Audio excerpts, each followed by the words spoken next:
ওই যে সামনে খোকন রয়েছে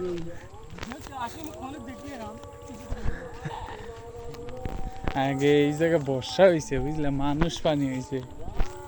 হ্যাঁ হ্যাঁ, এক ওই মানুষ আমরা পানি হয়েছে। এখানে একবার বর্ষা এখন আর পানি বেশি বেশি চায় না হ্যাঁ, এটা এই যে এখানে খালি উঠে উঠেছে এটুকু।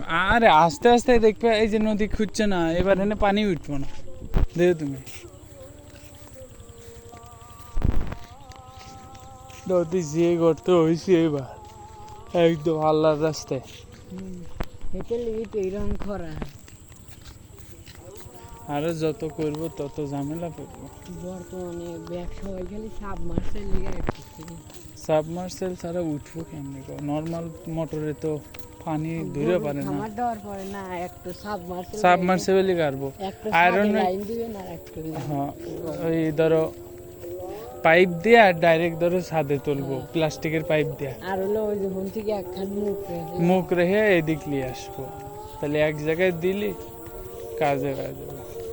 খালি সার করে এগুলো জানবো না, সারই টার্গেট আছে, কিন্তু তুমি যেটা কইলা গাভির টার্গেট আছে, কিন্তু ধরো পরবর্তীতে, এমনিতে না, হুট করে না।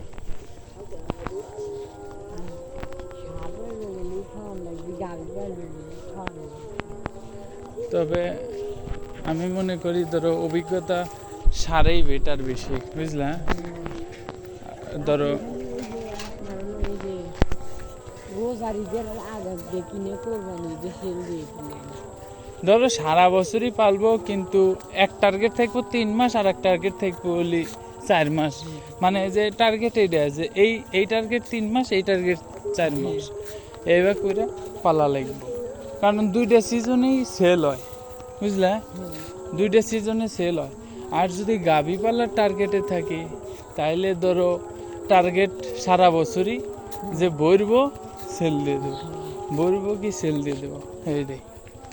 আর গাড়ি পাইলে দুধ